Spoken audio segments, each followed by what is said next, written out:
Well, I've got to say, I love Easter. I can tell you're all really shocked by that.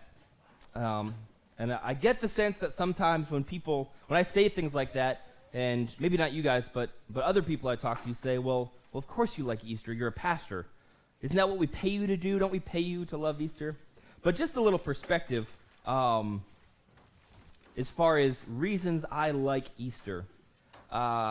I have to stand up this whole service, and I know that I remember back when I wasn't a pastor and I got to do crazy things like sit down. I don't care how much you like worship, it's always a little bit relieving when you get to sit down. You can nod your heads. I know that you're all thinking it. I really like to sing, but man, sitting down is awful nice. I don't get to do that. This morning was really hectic. Emma's been grumpy this week, and so we had lots of stuff to do, and I was trying to get over here and get stuff done. So there's not a lot of tangible reasons for this day to be great for me. It's a busy weekend, but I love Easter. And it's not even about the celebration. It's not about the traditions. That stuff's all great. We're going to do an Easter egg hunt at our house, and Emma loves it. She loves finding her goldfish-filled Easter eggs. But the reason I love Easter is that Easter is an invitation. More so than perhaps all of the other church holidays, Easter is this unbelievable call of God on our lives to take part in what's happening. And that's what we're going to talk about this morning. Matthew chapter 28, if you want to turn there in your Bibles, it'll be up on the screen if you don't have it. Matthew 28, we're going to look at the first 10 verses. Now, after the Sabbath, which remember was Saturday, toward the dawn of the first day of the week, Mary Magdalene and the other Mary went to see the tomb. And behold, there was a great earthquake, for an angel of the Lord descended from heaven and came and rolled back the stone and sat on it. His appearance was like lightning, and his clothing white as snow. And for fear of him, the guards trembled and became like dead men. But an angel said to the women, "Do not be afraid, for I know that you seek Jesus who was crucified. He is not here, for he is risen. As he said, come see the place where he lay. Then go quickly and tell his disciples that he is risen from the dead, and behold, he is going before you to Galilee. There you will see him. See, I have told you." So they departed quickly from the tomb with fear and great joy, and ran to tell his disciples. And behold, Jesus met them and said, "Greetings." And they came up and took hold of his feet and worshipped him. Then Jesus said to them, "Do not be afraid. Go and tell my brothers to go to Galilee, and there they will see me." God bless your word to us this morning. So Jesus was crucified on Friday. His body was taken from the cross. It was placed in the tomb. Now the Pharisees, they knew that the disciples thought that maybe Jesus would come back. They knew that because Jesus was a revolutionary, because he had followers, that they might be tempted to go and steal his body. See, the Pharisees, they didn't believe for a moment that Jesus was coming back. Despite the fact that Lazarus had already been raised from the dead, all they were worried about was the disciples faking the resurrection. And so they weren't content with Jesus' dead body to simply be laid in the tomb. They rolled a massive stone across the entrance to make sure that he stayed there. Because it's a little difficult to pull a body out of a tomb, but you can easily do that with two people. And to make the job harder, they just rolled this enormous, huge stone in front so that Jesus would stay where they wanted him, in the tomb. And then they didn't stop there because they knew, well, we've got this stone and a couple people can't easily roll it out of the way, but Jesus had a lot of followers. And so it's conceivable that those followers would come in great enough numbers in the night when no one is paying attention and move the stone out of the way and take the body to claim that he had risen from the dead. They were worried about that, and so they had 2 Roman soldiers stationed to guard the tomb and to guard the stone that kept Jesus where the Pharisees wanted him. Now, if you think about that for a moment, that's First of all, if you're a disciple and you're trying to go rob this grave, that's a problem for two reasons. One, there are men with weapons trained in combat guarding it. If it was hard to pull a body out, and if it was harder to move a stone, it's harder to do all of those things after you fight someone to the death. In addition to just the difficulty of the combat, these were Roman soldiers, which means if you hurt one of them, if you harmed one of them, or even disobeyed a word that they said, you yourself were liable to be crucified. The Roman Empire didn't take kindly to its subject peoples disobeying. And so by having not only temple guards, but Roman guards, they knew that in order to get to the body, they'd have to go through the stone, and in order to move the stone, they'd have to go through the power of the Roman Empire. And that's the scene that we have on Easter morning. Now there's three things that I want you to remember this morning. The first is that Jesus was dead.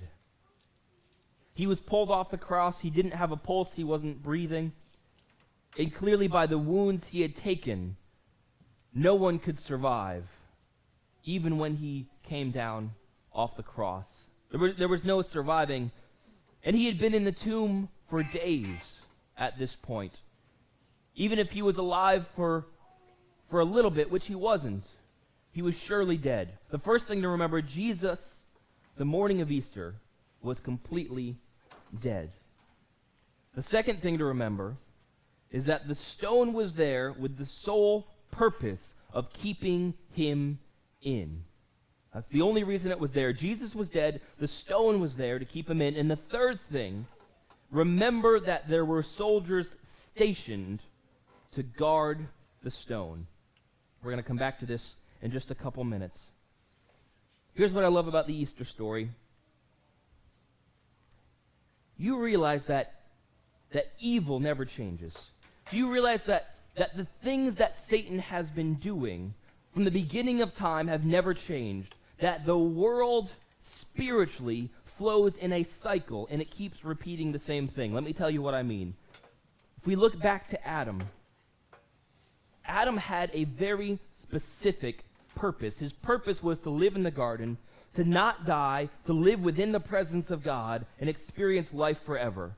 And at the fall of man, when Adam and Eve first sinned, they were removed from the garden.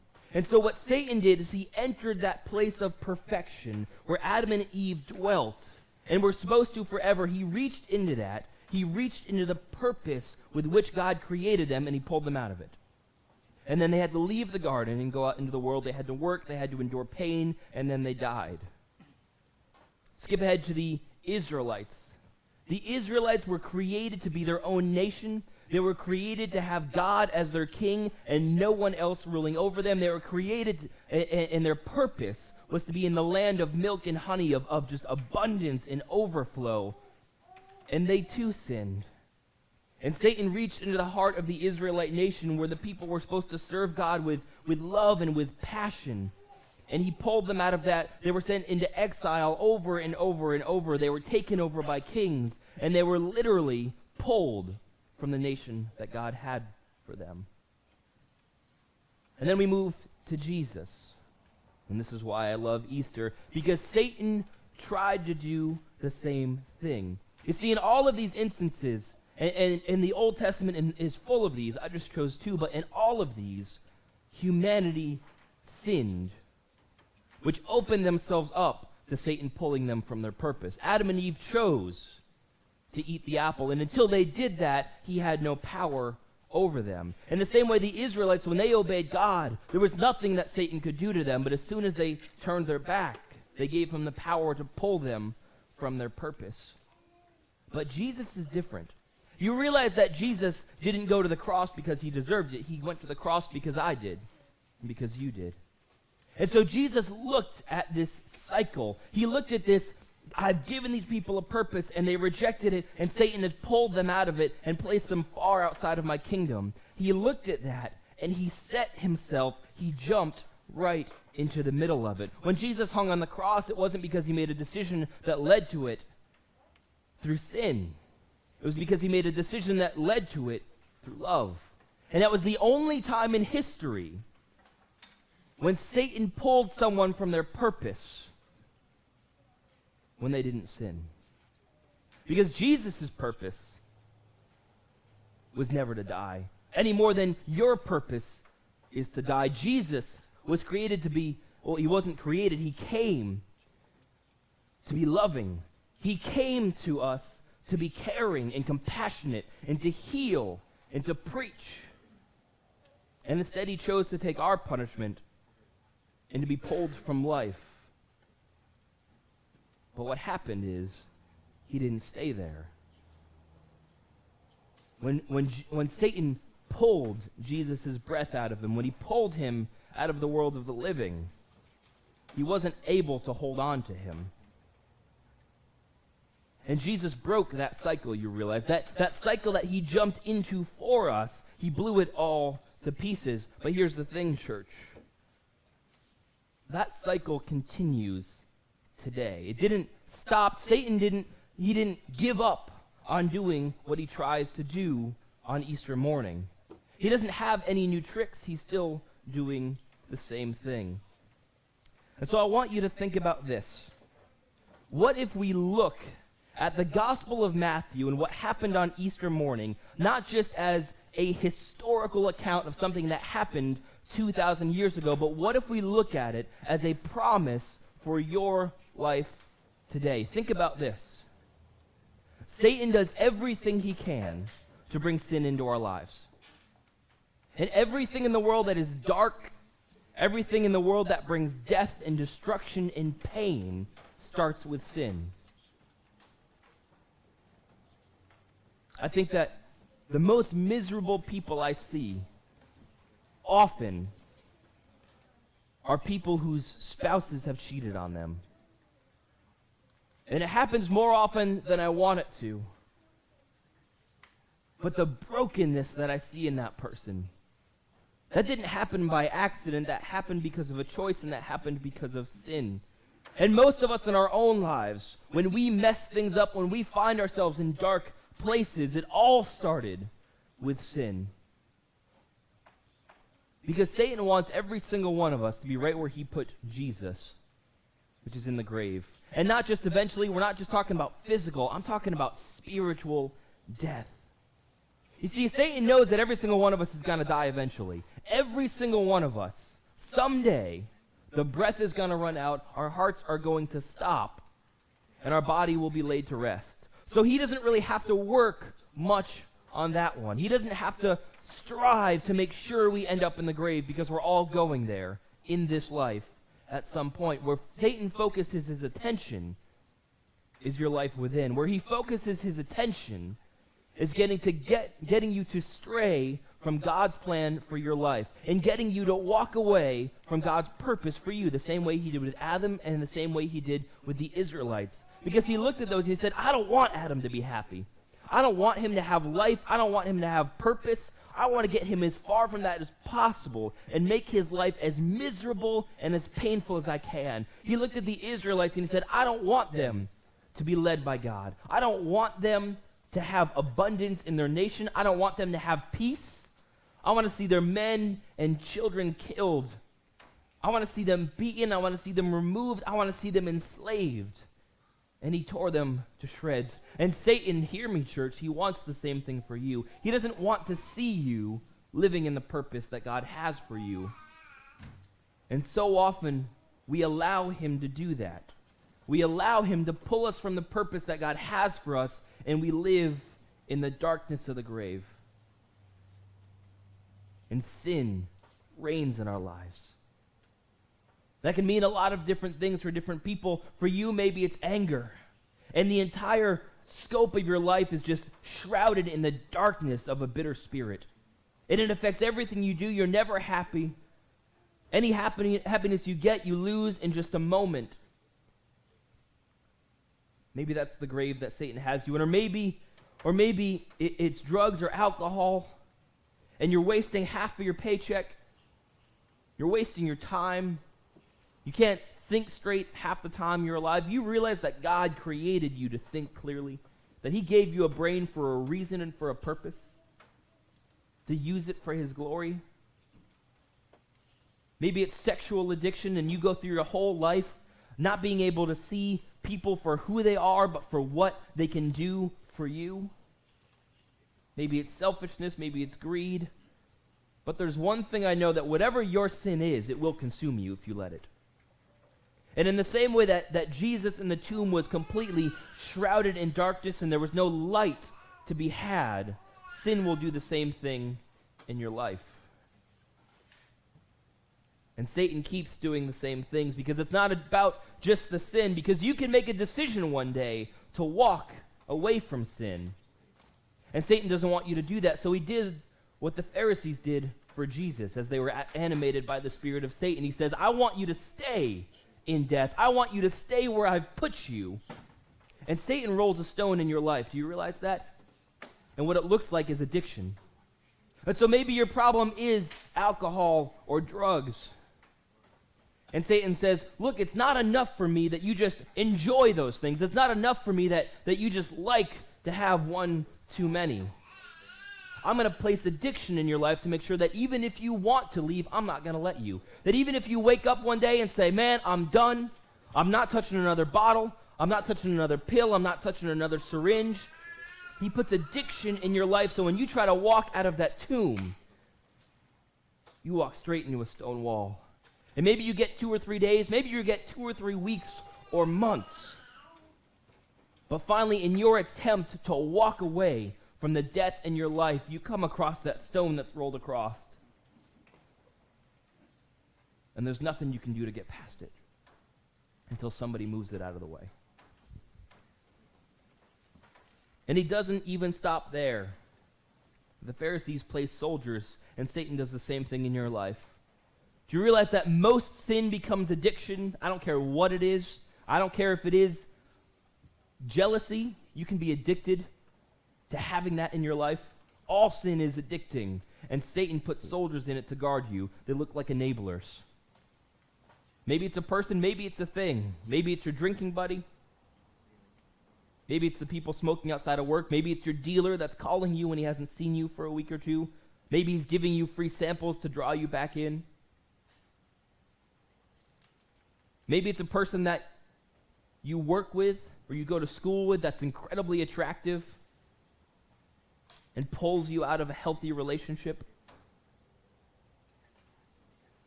Maybe it's just the bar that you drive by on the way home. Or maybe it's as simple as an empty house with a computer. It's not enough that he gets you dead in sin. It's not enough even that he gets you addicted to it so you can't walk away when you want to. He puts people in your life to make sure that addiction stays put. Church, you have to realize that this morning. There is nothing new happening in our lives. But look what happens when the power of God shows up. When the angel shows up, the first thing we see is that the soldiers are terrified, and they literally just fall down. I mean, these guys aren't chumps. Roman soldiers were the best of their world, and ancient war was barbaric. I mean, these guys had seen some stuff. They knew what they were doing. They knew how to fight. And yet, in the presence of God, those enablers that were guarding the stone were as good as dead. And then look what it says. It says the angel rolled away the stone and sat on it. And I love this imagery. The angel sat on the stone. We've got a number of hunters in the building. And I was thinking this week about the pictures that I've seen. Now, I've got a friend who bear hunts with his son. His son's in 4th grade. And there's a picture on Facebook where this boy shot a bear in the woods, and there's a picture of him sitting on top of it, holding it up for the camera. Now, my daughter's not in 4th grade yet, but parents, would you let your children sit on top of a live bear? Is that a yes? It's probably a no, right? See, if I'm out in the woods and I've got a little kid with me and I see a black bear over there, we're not going to go up and try and take a selfie with it, right? Because we're afraid of that. And if I go out in the woods and I see a child and I see a bear, I am going to, as quietly as I can, remove that child from the situation. And as soon as we get out, we are hightailing it back to safety, back to the truck or to the house or wherever we are. We are not going to stop and sit around out of fear of that bear. But that's not what happens when the bear is dead. When the bear has been vanquished, when it is completely subdued, we sit on it. And I love that imagery that we're given here, that this isn't like those spy movies we watch where people go in and they pull a prisoner out and they sneak him out and nobody even knows they're there. This is not that kind of thing. The angel is just hanging out. That God has so much victory over this grave that he's not worried about more soldiers coming. He's not worried about that stone rolling itself back into place. The angel is sitting in victory over the stone that was absolutely no match for the power of God on that morning. That's the image that we're given. And then finally, and I love this, you realize that no one ever sees Jesus alive in the tomb.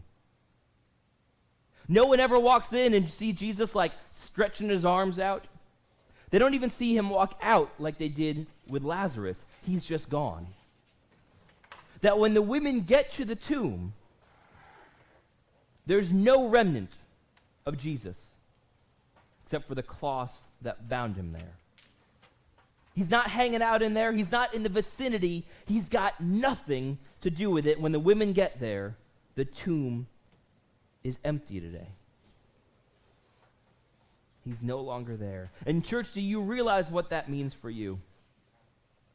That as Satan binds you in your sin, as he places addiction in your life, so that even when you say, I want to stop, I want to be better, I want to change my life, he knocks you back into it. And even as he puts enablers in your life, people that can just get you angry so fast, people that get you off track or encourage you to make wrong decisions, none of that is a match for the power of God. Not the soldiers, not the stone, and certainly not the grave. Church, do you realize that Easter morning can be every single day of your life? You see, when we're in the tomb, it's hard to imagine the light. When we're in that bitter darkness, it's impossible to think that anything else could ever happen because we're addicted, we're blocked in, we're terrified, and there's nothing that we can do to stop it. And more often than not, when I see people struggling with addiction and they pass it up, they just move on to another one. Nothing drives me crazier than when I go to visit people in rehab and I see people outside chain smoking. And often that's a good step in the right direction, but I've seen too many people that didn't get rid of addiction in their life. They just changed what it looked like, and they end up right back where they started. Addiction is hard to move. Jesus couldn't have pushed that stone from the inside without the power of God coming down with him. But Easter morning can be every day of your life, and you realize that your sin and your addiction is well guarded. Remember, it wasn't the temple guards. It wasn't a couple guys that they found on the street and they gave them $20 and said, hey, stand here and don't let anybody in. These are Roman soldiers. These are the best of the best. These are the scariest, toughest, roughest guys that they could find to guard the tomb. That's who's going to guard your sin and your life. Not the pushovers, not the people who make it easy. But the story tells us that every morning can be Easter in your life. And so, church, where do you find yourself? What is your tomb? What is your death in your life? Because whatever it is, it's no match for the power of God. That the people in your life that are guarding that tomb and that sin, as soon as they might talk a big talk, they might seem bold, But as soon as they encounter the power of God, they'll be as good as dead. And that stone that looks so massive is hurled out of the way, and the angel just sits on it. God wants to do that to the addiction in your life. He wants to cast it aside and just make it a place to sit. And he wants to make it so that the death that you live in, you won't just be functioning in it. You won't just be getting a little bit of light thrown in towards you now that the stone is moved away. He wants there to be no trace of you there, so that when people go looking for you in that sin, they can no longer find you. If for you it's anger and people try to get you riled up, you say, look, man, I don't live there anymore. I don't live in that anger. You're not going to find me in that anger anymore. Because I serve a king who's resurrected, and he's resurrecting me. You can have Easter morning every day of your life. We're going to play a song to close. It's by a band called Elevation Worship. And it talks about this. It talks about how Easter is an invitation that the King who is resurrected wants to do the same for you. So if we'll just take a couple minutes before we close. I want to go in joy and I want to go in celebration, but I want to give just a minute for this to sink in. So Brandon, you can go ahead. Let's bow our heads. Let's pause.